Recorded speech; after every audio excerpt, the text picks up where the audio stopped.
Hello, everyone. I'm so excited to invite you here with me with my dear friend, Dr. Jacob Liberman. Jacob is someone who I've known for quite a while. Actually, my husband, Jacob, was one of his first spiritual teachers. He read all of his books. He learned so much insight around sight and light. He followed him around. He went on workshops. And then I don't know how many years later, Jacob ends up marrying one of our dear friends. So now here we are, both Jacob and I in Maui together, having a beautiful friendship. And I wanted to share who Jacob is. Many of you may already know him. He is quite a pioneer. He's been sharing his wisdom for years now. I'll just read his bio. Dr. Jacob Israel Liberman's discoveries in the fields of light, vision, and consciousness have been enthusiastically endorsed by luminaries in the fields of health, science, and spirituality, from Deepak Chopra and Bruce Lipton to Eckhart Tolle. His newest book, Luminous Life: How the Science of Light Unlocks the Art of Living, reveals how light guides our every step so we may fulfill our reason for being. So, interesting stuff already, right? Just listening to his bio. And so, Jacob, hi. Hey, Marla, good to see you. Yeah, good to see you. We're usually seeing each other in person, not on Zoom. So, Yeah. I'd love to kind of start out with you just sharing a little bit about your ideas on light. Give us a hit of your I want a hit of your medicine right now. Like, tell us. So, when I used to practice in the medical field and as a vision scientist, I was very intrigued with the biological effects of light because every aspect of our physiology is light dependent. And so, even though I was trained in the vision care field, what was never taught to me during my professional training is that most of the light that enters the eye is not for seeing, it's so that the inside portion of your body that sustains every aspect of your life knows what time of the day is it? What time of the year is it? Are you in Maui or are you in New York City or in Bangladesh? So that the inside of your being is at oneness with Mother Nature. And what intrigued me about that is that light naturally brings us into a state of oneness. Now, oneness may not mean much to many people, but people speak about awakening, enlightenment. Well, that is exactly what light invites every cell of our body to come into alignment with, and it does it just as part of living. I utilized light for many years in different aspects of healing. I then discovered some fascinating things about color that I had never found anywhere before, which is that the colors that we are able to easily embrace are the vibrational foundations of the experiences in our life and the events that impacted our ancestors even before we were born that allowed them to breathe easily and feel at ease. But the colors that we didn't like so much, that created a little bit of a subtle allergic reaction, they triggered something within us. They're vibrationally related to aspects of life that we're not yet able to embrace, that we need a little space from, that, give us not a very comfortable feeling. And so for many, many years, I've been using color to help people desensitize from the habitual emotional triggers that take their life from a state of ease to a state of dis-ease and can often cause all kinds of problems physiologically. This is the most important piece right here. Have you ever wondered why a tree grows up rather than down? I just took it for granted that it does. Right. It's Well, the smart. reason it does is because light guides that plant or that tree to grow toward it. Human beings, just like plants, are not only guided by light all the time, but our growth, our development, not only our physical, but even our spiritual development is light dependent. And so, because I was an eye doctor and vision scientist, I was often intrigued by some of the expressions we often hear, like, it caught my eye.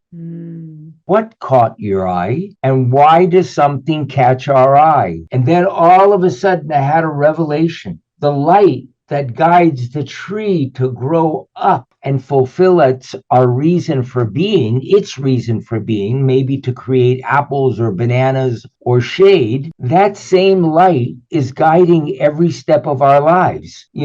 So much of the new age culture today is about making things happen, about working hard, about creating my own reality. An apple tree can't create bananas, no matter how hard it tries, because its purpose is to create apples, or to use modern words, to manifest apples. Each of us are just like different kinds of trees. We each come into this world with a purpose. And that purpose is not a mystery. That purpose is what we just love to be engaged with. It's what we know by heart without ever having to study it. And it's what flows out of us effortlessly. On some level, we know that, and we have been conditioned not to know that and to trust this thing we call mind, even though we don't realize that when I say I think, it means I don't know. And belief, which is the primary content of what we call the mind, belief means the opposite of truth. Everybody says, well, you got to change your beliefs. You got to let go of this belief. Right.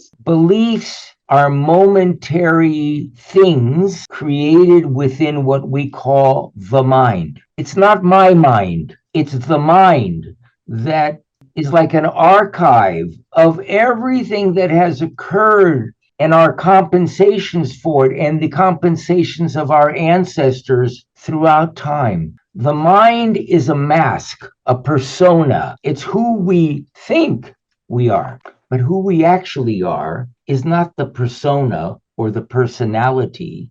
It's the eyes that are peering through that mask and not seeing from a point of view, but just witnessing with no point of view. What I've discovered over more than 50 years in the healthcare field is that our eyes are actually designed to see the invisible. And what I mean by that is the eyes can detect and respond to single photons of light. Light is invisible. We experience brightness, but we cannot see light. And a photon is the smallest packet of information from where life emerges. Light is the foundational energy from where life emerges. And so the light that touches the eye is not just revealing the external world that we see, but it's also entering the eyes and touching the parts of our brain that control our life-sustaining functions, our ability to survive. And it guides us through something most people call intuition. But they say, oh, it's a feeling, or it's a hunch, or it's this or that. Intuition is inseparable from the physical eye. Most of the cells in the retina of the eye detect energy that is not visible. In other words, it is always guiding us at an intuitive level, and it has to do it at 100% level because our life is dependent upon it. When you look at an animal in the wild and it senses something, and if it senses that whatever it is not safe, and it doesn't do that through a mind, it's a knowing, not a thinking, that animal just takes off. And something runs it much faster than it could run on its own. When we sense that, something automatically moves us. There's nothing to do. In fact, there's nothing physiologically within us that is designed to initiate action. In other words, there's no part of us that's designed to do or to make things happen. Everything is an invitation that is guiding us. And so what's catching our eye is literally looking for us. It's not an accident. It is looking for us, guiding every step of our life so we may naturally and effortlessly fulfill our purpose for being. So that's a sort of a quick Cliff's Notes on the last 50 some years of my life. So as you're sharing this with me, so my mind feels like it's doing well, maybe it's not maybe it's everyone's mind, is it's doing this kind of flip-floppy thing of like, whoa, it's like it's a whole rewiring really of Right. what I kind of know to be true, or and what I get from when I'm talking to you is quite a transmission of information. It's less about even what you're saying and more about what I'm feeling. And so I would invite everyone who's watching this to go back and even like lie down or be out in the sun and let Jacob's words kind of just flow over you like a transmission of energy, because that's what it feels like to me in this moment. You said something that was profound. You said it feels like a rewiring, Exactly. and it is a rewiring. You see, what we know scientifically is our brain can grow and change throughout our lifetime as long as the stress level is not too high. Mm-hmm. And it's called neuroplasticity. The flexibility, in other words, the brain is part of the yoga of life. Mm-hmm. Now, most people think that we change by doing things over and over. Oh, you do the affirmations for 21 days, or, we have all these ideas about how it works. The rewiring is not a function of doing something over and over again. It's not about repetition.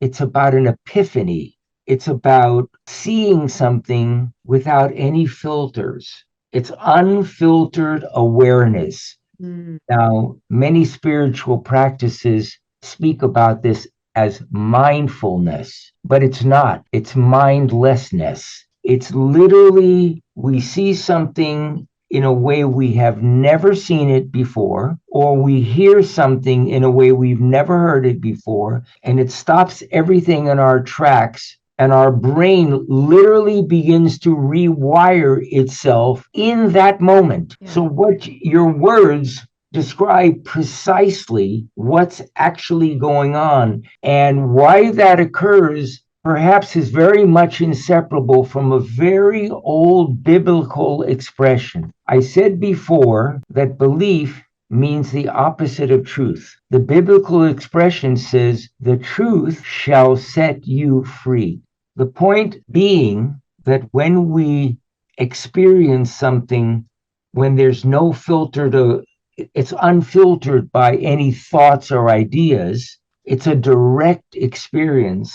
It can literally be life-changing in that moment. I had that experience in 1976, and my eyesight, after wearing glasses for almost 10 years, cleared instantaneously. Now, if that happened for 5 minutes, you'd say, wow, that's amazing. But I've not worn glasses in 48 years. Right. So this new course that I'm going to be sharing on the Shift Network is the culmination of my life's work and discoveries, and specifically the things that were so powerful that they changed the trajectory of my life, whether it was experiencing seeing without glasses or trying, or experiencing learning without effort because I was a kid with a reading problem and so on. And so my work is really about sharing things that don't sound good. They're real. They have real impact.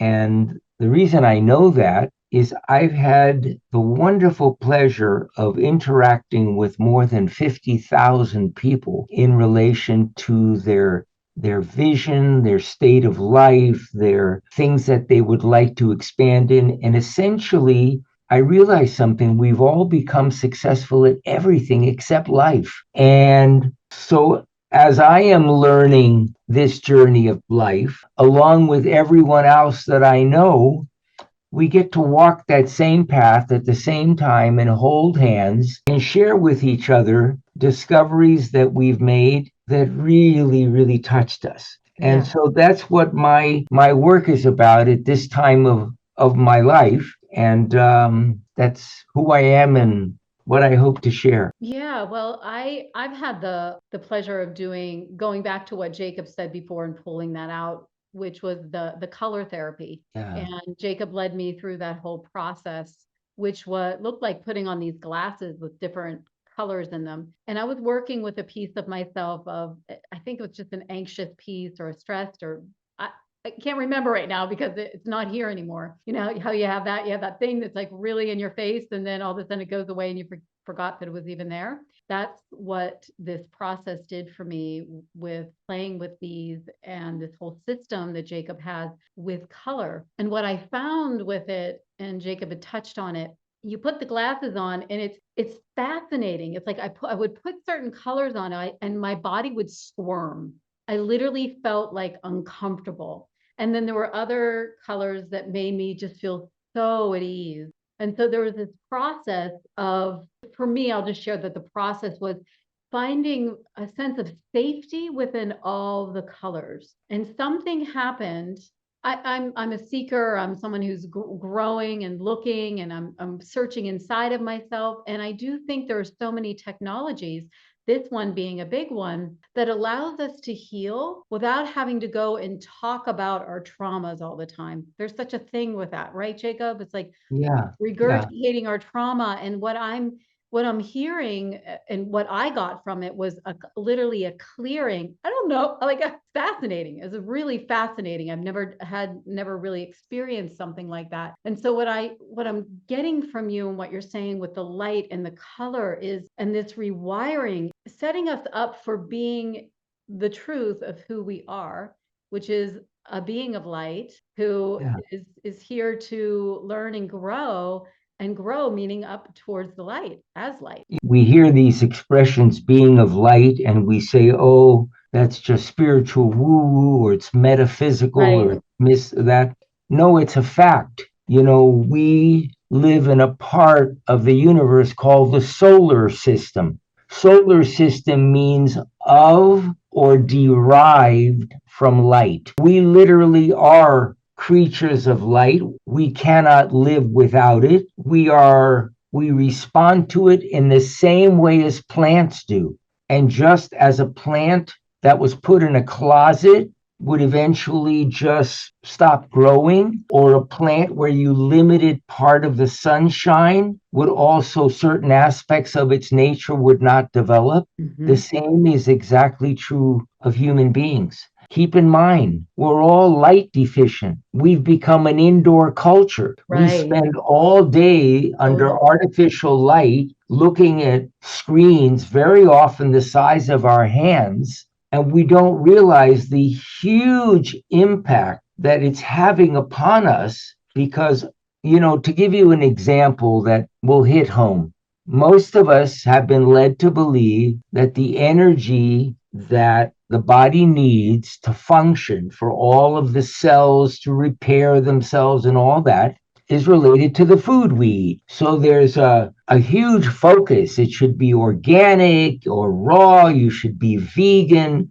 all these things. And that's all really good. But what the average person doesn't know is that only 1/3 of the light or the energy that produces, or 1/3 of the source that produces the energy that runs the body, is from food, from the digestion of food. 2/3 of that is directly from the ingestion of light. That's fascinating. Absolutely. And now I'm talking about pure science. I'm not talking about any philosophical, spiritual talk. I'm talking about pure science. Just as if we didn't have the appropriate food, we might suffer from malnutrition. When we don't have enough of the right type of light, we suffer from malillumination. And it has even a broader effect than malnutrition, because every function of the body is light dependent. And so getting outside each day can make a huge difference in one's health and wellness and their connection with life itself. Utilizing color in the way you describe can be unbelievably powerful, because when you're dealing with energy, it doesn't have to go through the mind. Right. That's it. Slips beneath conscious awareness at the speed of light, goes to the heart of the matter. And it can impact us on a level of feeling and knowing. And so the work that I enjoy doing with people utilizing color is about noticing that place within us, that sense of knowing, that without knowing why, absolutely knows if something feels right or if it doesn't. Recognizing that aspect of ourselves rather than trying to push through, rather than confronting, rather than making it happen, by merely allowing that sensitivity, that level of awareness expands dramatically. And all of a sudden, we stop seeing through the mind and we begin identifying with that aspect of our humanity that is not only aware of what's happening externally and what's happening within the body, but there's an aspect of us that always knows when the mind is chattering. That's our essence. It's not my mind, and I'm not the mind. I am whatever that field of awareness is that is aware of that chatter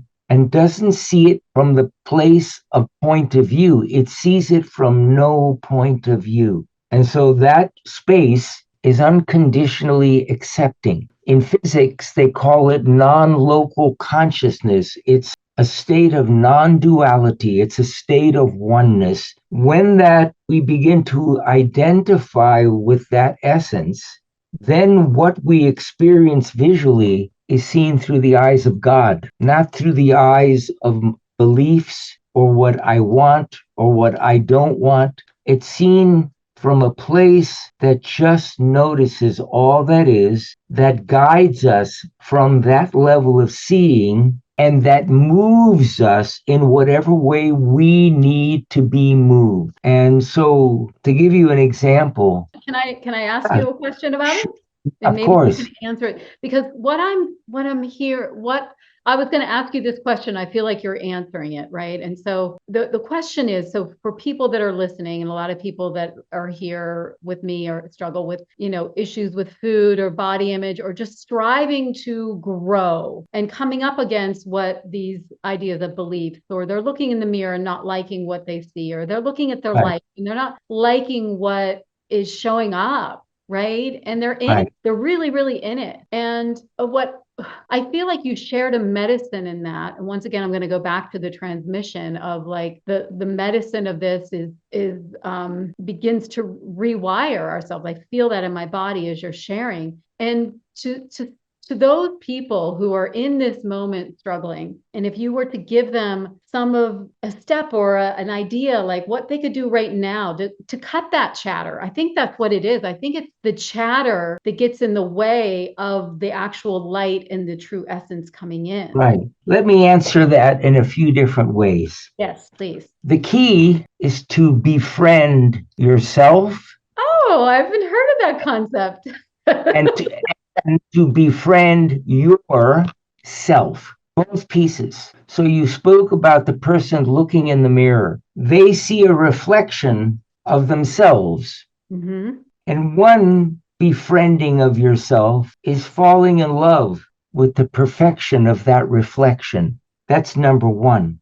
The second is to befriend or realize that we are that which is noticing that activity. So there's myself right here in front of my monitor, and then there's something, I don't know where it's located because it's probably not located in any one place. It may be everywhere, but there's something within me that always notices when the mind is chattering. I'm sure everyone that's listening today occasionally turns the television on. You put on a show, and if it's an action thing, your heart might be pumping quickly. If it's a love story, you might find yourself having a tear or two or more.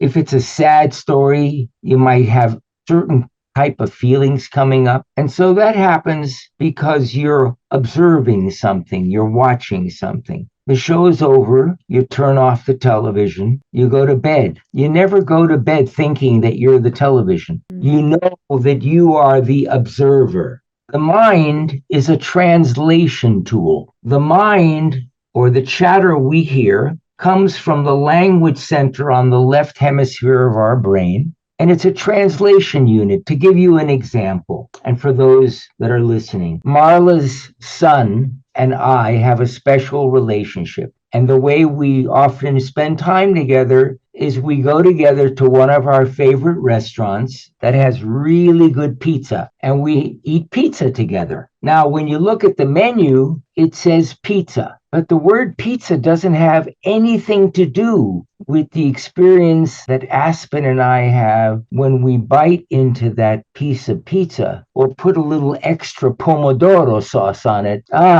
The word has nothing to do with the direct experience, and yet we've been led to believe they're the same thing. We treat them as if they're the same thing. The mind is attempting to translate an experience it never had, which means that what it produces for you is highly inaccurate. That's why most of the things that we worry about never occur, because the mind is highly inaccurate. Now, if we relied on that, we probably wouldn't live as long as we could, because it's not going to keep us out of trouble. It's going to get us into trouble. But there is something that is so accurate because our life depends on it. And that's something that we call intuition. Intuition is not a made-up term. It's a function more of the right part of the brain that sees things holistically rather than in parts. It sees the whole rather than the whole.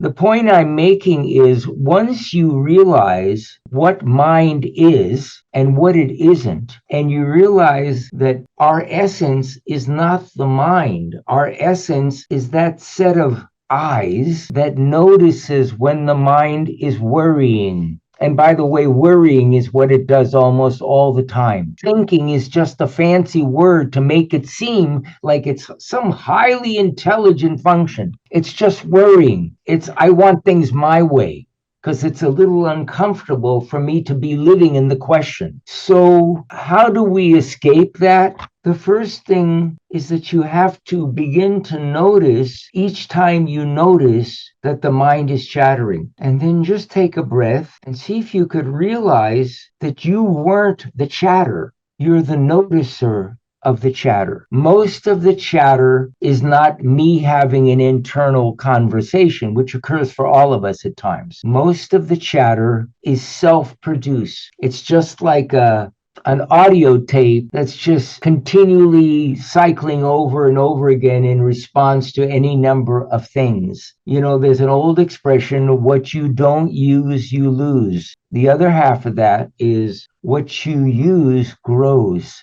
When you begin to recognize the truth that you are not the chatter, that your essence is that which is witnessing the chatter, over time, you begin to merge with the source of your seeing, and that thing called mind begins to quiet. And it feels like someone came in while you were sleeping and moved the surround sound speakers further and further away. Now, having been trained as a physician and a scientist, I used to have a very active mind. Most of the time now, I'm not aware of a sound. That doesn't mean that I'm free of concern or that I never have anything that triggers me. No, everything in life is the same, but we experience it a little differently. Over time, we begin noticing that everything is happening without us, that there's nothing to think about, because almost every invention and every incredible insight that has ever come to anyone in life, when you read their memoir or their writings or you listen to their interviews, they all say the same thing. Oh, that happened while I was playing piano. That happened when I was making love with my partner. That happened while I was having a delicious meal at a restaurant. That is what moves us. It's called inspiration. But inspiration is not self-generated. It comes to us rather than from us, inviting us to the next step of our journey. Inspiration is what moves us to look deeply into things. When you try to make life happen, create your own reality, if you will, without inspiration, that only results in desperation. What occurs over time is as we identify with the source of our being, which is the source of life, you then begin to realize that everything that needs to happen is already happening. And to give you one simple final example, from the time we came out of our mother's womb, something has been breathing us, regulating our heartbeat, regulating our blood pressure, our blood sugar, our hormonal release, our every function. We do not control any of it, nor do we control what's happening in Mother Nature. God makes no mistakes. What is animating everything in our life is literally animating everything in our life. There's no thought required. There's no choice one needs to make. When we identify with our true essence, life becomes choiceless. Our life becomes our meditation, and we begin living by heart. Beautiful, Jacob. Thank you. Welcome. Thank Thank you. you. I'm so grateful for you being here. So if you're still here and you're listening, Jacob has a free event that's happening on Tuesday, June 24th. It's called Healing Through the Light That Sees You. And it's to calm your mind, deepen your intuition, and restore your vision for a more vibrant, illuminated life. So that's how I feel like we got a little taster of right here, right? Like you're getting Jacob's medicine. I would invite you to check out. I'm going to put the link wherever I put this. There's going to be a link that's going to allow you to register for this event. It's going to be amazing. And from that, I believe, Jacob, you're doing a whole course. And this is with the Shift Network. And you may know the Shift Network. They're very highly reputable with amazing teachers and guides and great offerings. So I'm sure it's going to be an amazing turnout for you, Jacob. I hope so. I'm excited because this will occur over 7 weeks, like a 90-minute live event each week. Mm-hmm. And it gives time to spontaneously just share all the things in my life that have been like paradigm shifts. Right. And what I'm speaking about is not another good idea. What I'm speaking about are things that profoundly shifted something that changed everything moving forward. I like that, it's not just another good idea. It's actually a paradigm shift. And this is a new way of looking at your life, being with yourself. Go ahead and check that free event. And then you have access to the course that Jacob's doing later on. And Jacob, I'm so grateful. Thank you for giving your time to us and for sharing your message and your medicine. And most importantly, befriend yourself. Exactly. Bye, everyone.